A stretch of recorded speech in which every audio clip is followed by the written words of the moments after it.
Yeah, so honestly, we just wanted to pivot to talk about our 100 days. We haven't done a 100-day update with you. We're clearly a little bit past it, but the insurance thing, just dwarfs so many of our bigger things, and it was one decision out of thousands that we've made. So we just wanted to talk to the public about the public safety improvements we've made, the technological improvements we've made, and the improvements we're making on the economic development front. Let's talk economic development. I mean, where do we stand here? A lot of the things that have come across have been related to money, right? So, first the implementation of the fee with the garbage, and then insurance. Those both are going to cost taxpayers additional money, right? So economic development, what do we have in terms of businesses, corporations, anything like that coming to Shreveport, Caddo Parish area that could offset what taxpayers have to pay? Yeah, so one big thing for us was that CMIT grand opening, the cellular molecular imaging therapy. So that was a $14 million investment that opens the door into a $7 billion industry by 2024. So that'll be huge for us. Also the ATV, the super ATV, we brought in 75 jobs, but we're also chasing some much larger fish right now that we're pretty confident we'll be able to land. Is that right? Okay, do you have non-disclosures? Can you speak to that? Yeah, no, non-disclosures, but like I said, we're very confident we can land. And just last week we were actually with the CEO from a large telecom on some potential partnerships that we'll be making in the future as well that'll also attract quite a few jobs. So we're aggressively pursuing economic development like we said we would. How do you stress that message to the public? I mean, is it something that you almost have to do on a weekly basis that, listen, we are out there trying to get business and trying to get industry into this city? Yeah, and we do stress it on a weekly basis. I mean, when we're out in the city, I'm constantly talking about it and letting people know we are marketing Shreveport the best that we possibly can be.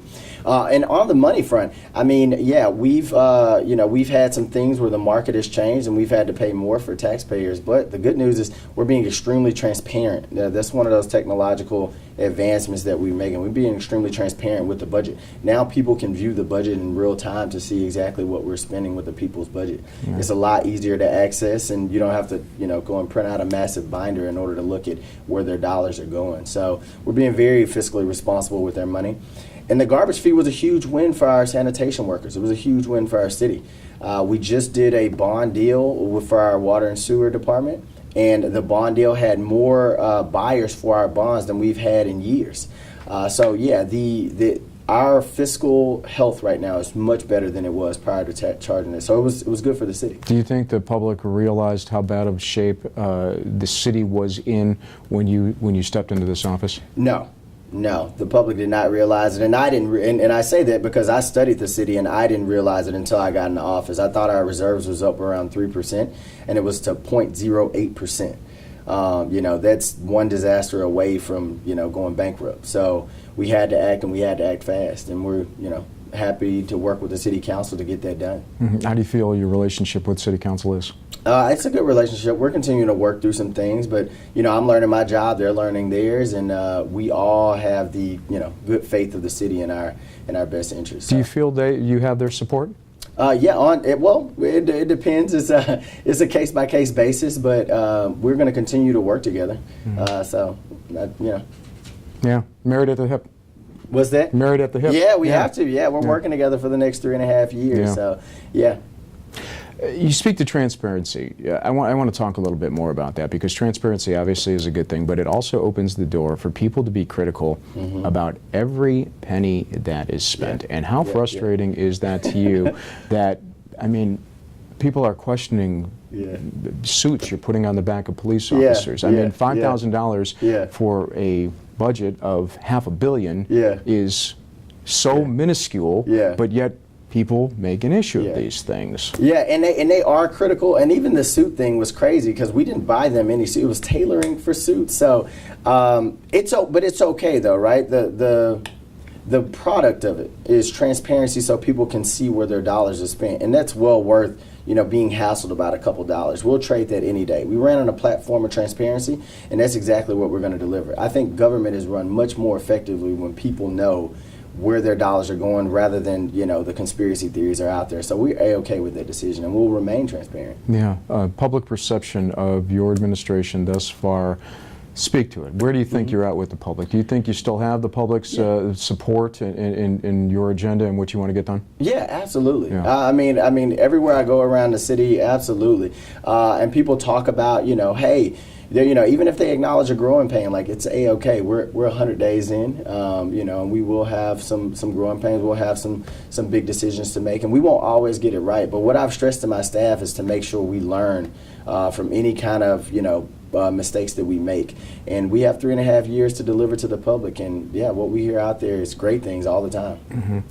You have the view, you and your staff have the view from 35,000 feet. The public sees things at the ground level. How difficult is it to maintain that, that say, hey guys, big picture is this, and I know we get caught up in the minutiae of stuff every single day. Is that a constant battle you're waging? It is, but not if you're actually out in the public and you're talking to people. So that kind of reminds me of the, public safety, right? Right now, I'll go out into the communities and we'll talk to people and they'll talk about a high profile event. And I remind them, hey, that high profile event, that's bad, but year to date, we're at 11% decrease in property crimes and 12% decrease in violent crimes. So the numbers are going down, but it is my job to make sure that they feel safe. And that's one of those things that you got to make sure you're very effective in communicating and let them know, hey, more officers are on the street patrolling. Hey, my officers are charged with making sure they get to know, the grandmother sitting on the porch, the little kids in the street. They really want the communities to know that they're out there protecting and serving them. And once they feel safe, then those two things kind of marry together. Right. It would seem that you seem pretty satisfied with the job that Chief Raymond's doing. Mm-hmm. Okay. Yes, I am. And we're looking, this summer we'll be looking to make that permanent police chief decision, and I have a committee set up that is going to help me with that selection, and, we're excited about that as well. Yeah. Going back to the tax thing there, too, that was, kind of an uproar, especially online, so many people voicing their opinions about that.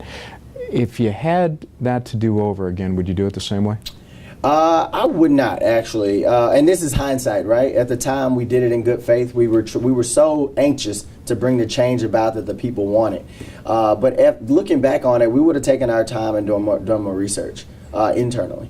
And we did our due diligence, but again, doing due diligence on a short time frame doesn't allow you to look under all the rocks that you need to look under. So looking back on it, no, we wouldn't do it. We stubbed our toe a bit, and we're going to learn from it. Real quick, let me clarify. Were you asking about the sanitation, or were you asking about insurance? Insurance. Yeah. Oh, okay, Yes. I thought you said tax. I'm sorry. I just want to make sure. No, you're good. Yeah. So what did that teach you going forward? You say due diligence with other issues related to the city. Be more prudent. Take a time frame. Slow down a bit. What does it ultimately teach you? And that's it, right? We got to be more diligent, right? I've realized that getting it right is way more important than speed to this. I know people want to change. We're still just as anxious to do it, but when we bring about change in various decisions, various areas of city government, we're going to make sure that we take the adequate amount of time to make those decisions. Mm-hmm. So what's next? What's big on the horizon that people can speak to? I know economic development, we touched base on that, some of the things that are coming. What can people anticipate to see coming here in the next months, The big thing for us is our summer jobs program. And I always reiterate, this isn't just a summer jobs program, but this is a signal out to our young people that the community still cares about them, that there are opportunities here. So that summer jobs program is going to tie in our local high school kids and some of our college students that have went away to the city government here and to local industry. So that's going to be huge for our community. I'm actually looking forward to seeing the return that we get over the long term. And I hear it all the time on a campaign trail. We bleed too much talent. We lose too much talent. Well, this is a way that we're aggressively getting after that, and we're excited about it. Yeah, stopping the brain drain, especially with Dallas just, as close as it is, right? Oh, yeah.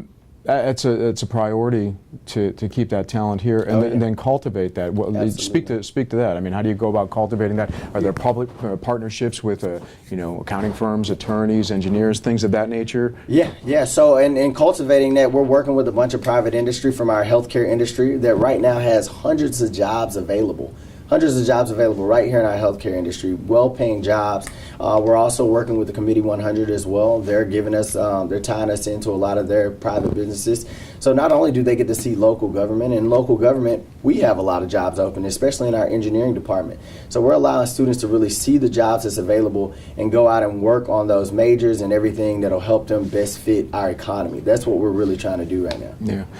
I want to come back to the internet and social media and such, because it plays such a vital role in getting messages across. A lot of these community forums that they have and a lot of things like that, we monitor them. I'm sure you guys monitor them too, Do you feel that the public perception online has changed? Has it become more critical of your administration than it was maybe even 45 days ago? I really don't sense that. Now, during certain hot topics, things, the criticism will pipe up, but overall, we don't sense that at all. I mean, our numbers still grow for the people coming to our page. The reactions to things grow. I mean, it's going to oscillate. It's not going to, we're not going to be everybody's favorite all the time. That's very hard to sustain, especially when you're making tough decisions. So, no, we haven't. We've noticed a couple blips, but nothing that I didn't even see on the campaign trail, so nothing to worry about. Okay. And, the trash fee, not that people who study city government were surprised by it, but the average person would say, oh my gosh, you're right in office, and immediately we're going to have to pay more money. Yeah. And then, the insurance thing comes up, and it's like, oh my gosh, we're going to have to pay more money. Are there any other surprises there for the public that are on the horizon? Paying more money? No foreseeable surprises in what the government will be paying for. But in talking about the public spending more money, I have to also talk about where we've saved money as well, right?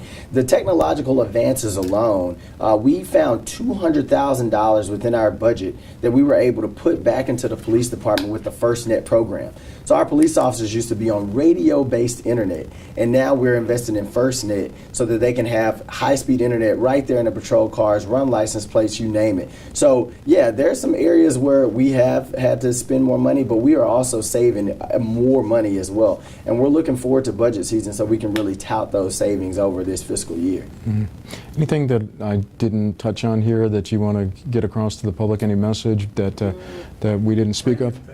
Oh, yeah. I didn't. When we talked about economic development, economic development, one thing that I do would like to add is that we have an economic development coordinator, extremely capable, and is already moving the needle. He's a Harvard undergraduate, Yale Law School, and a former McKinsey consultant who's working here. And like I said, he's already bringing in a bunch of industry and doing things that we could not have done had he not have been here.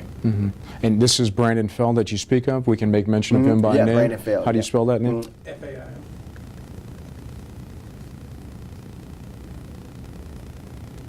Is he a Shreveport native? There's information about him in that 100-day report. Okay. He's not. He's from New York, but he lives here now. He runs the Levy restaurant. Okay.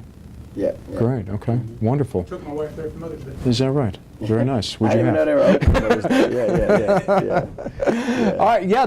It's all good by me from here. I mean, Okay. we just want to Yeah, give now the this report is, to everybody. we didn't get a chance to do an update, and like I said, the insurance stuff just drowned out so many of the positive things we did. That was one decision out of thousands that we make all the time. So we wanted to make sure we gave your audience a full view of all that we were doing. Yeah, I don't think we're going to sell this as